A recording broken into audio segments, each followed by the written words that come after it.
Start. विद्वान अधिवक्ता प्रार्थी अभियुक्त द्वारा मुख्य रूप से यह तर्क प्रस्तुत किया गया है कि पत्रावली पर ऐसी कोई प्रथम दृष्टया साक्ष्य नहीं है जिसने यह कहा हो कि अभियुक्त ही दुर्घटना के समय जीप को चला रहा था। विद्वान अधिवक्ता का यह तर्क है कि केवल डॉक्टर भंवर राम अभियोजन साक्षी नंबर 5 जो कि जीप का स्वामी है के कहने मात्र से ही अभियुक्त उनकी जीप का चला रहा था। यह निष्कर्ष नहीं निकाला जा सकता कि दुर्घटना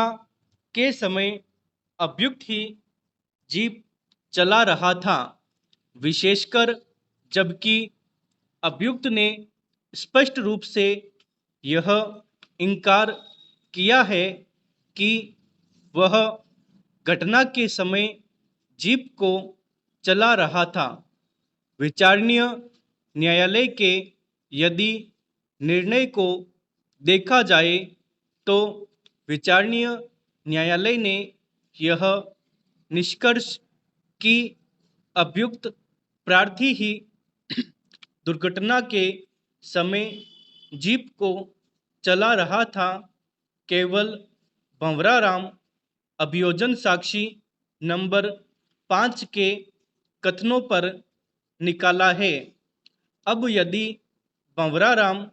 अभियोजन साक्षी नंबर 5 के कथन को देखा जावे तो स्पष्ट होगा कि उन्होंने यह नहीं कहा कि वे यह कह भी नहीं सकते थे कि दुर्घटना के समय अभियुक्त प्रार्थी ही उनकी जीप का चालक था और उन्होंने अपने कथनों में केवल यह कहा है कि उनकी जीप का चालक अभियुक्त संग्राम सिंह था और जीप उसी के कब्जे में थी। इस संबंध में भंवराराम से कोई प्रति परीक्षण नहीं किया गया, अतः यह तो कहा जा सकता है कि जैसा कि भंवराराम ने कहा है कि अभियुक्त प्रार्थी उनकी जीप का चालक था और जीप अभियुक्त प्रार्थी के ही कब्जे में थी। प्रश्न यह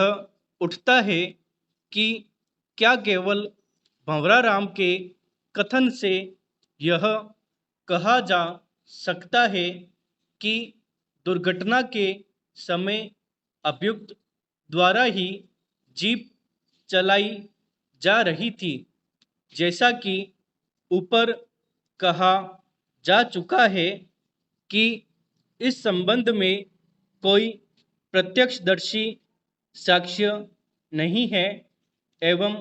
अभियोजन पक्ष की ओर से जितने भी साक्षी प्रस्तुत किए गए हैं उनमें से किसी ने भी यह कथन नहीं किया है कि अभियुक्त प्रार्थी ही दुर्घटना के समय जीप चला रहा था। प्रथम सूचना जो कि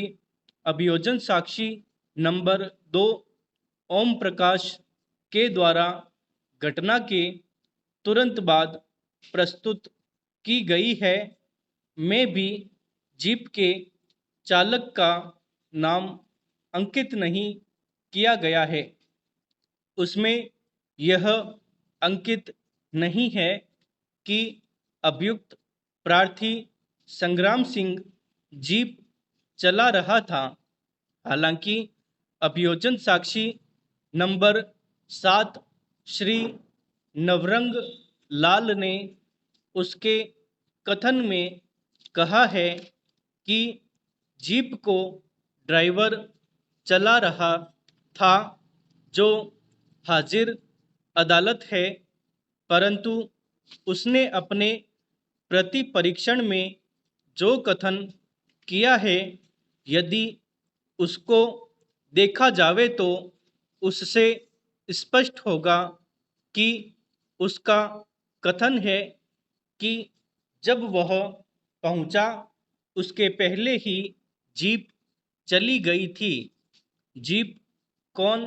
चला रहा था उसे पता नहीं, अतः पत्रावली पर जैसा कि ऊपर कहा जा चुका है, ऐसी कोई साक्ष्य नहीं है कि घटना के समय अभियुक्त प्रार्थी ही जीप का चालक था। अतः हमारे विचार से केवल इसी कारण कि अभियुक्त प्रार्थी जीप का ड्राइवर था, यह निष्कर्ष नहीं निकाला जा सकता कि अभियुक्त प्रार्थी द्वारा ही जीप चलाई जा रही होगी। इस संभावना से भी इनकार नहीं किया जा सकता कि जीप के स्वामी श्री भंवर राम स्वयं जीप को चला रहे हों और उसके कारण दुर्घटना हो गई हो और उन्होंने अभियुक्त प्रार्थी, जो उनकी जीप का चालक था, का नाम बता दिया हो। अतः हमारा मत है कि अभियोजन साक्ष्य जो पत्रावली पर उपलब्ध है, उससे यह निष्कर्ष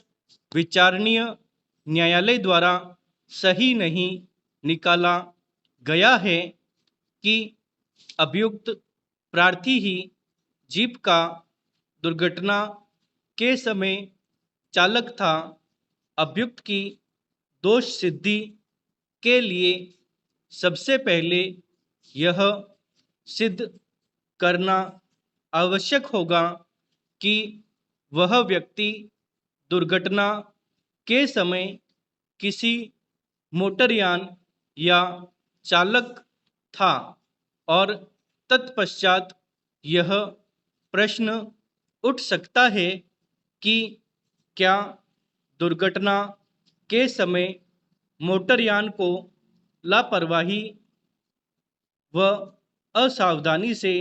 चला रहा था। अतः यह देखना आवश्यक नहीं है कि जीप उतावलेपन से या लापरवाही से चलाई जा रही थी। परिणामतः हम यह पुनरीक्षण याचिका स्वीकार करते हैं एवं विद्वान अपर जिला न्यायाधीश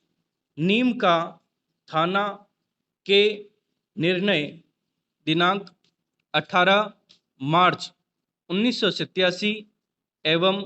विद्वान मुंसिफ एवं न्यायिक दंडनायक श्री माधोपुर के निर्णय दिनांक 13 जून 1985 को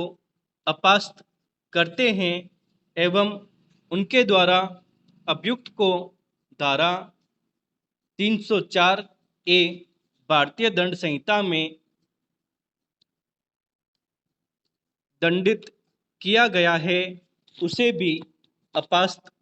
करते हैं। अभियुक्त प्रार्थी को आरोप से दोष मुक्त किया जाता है।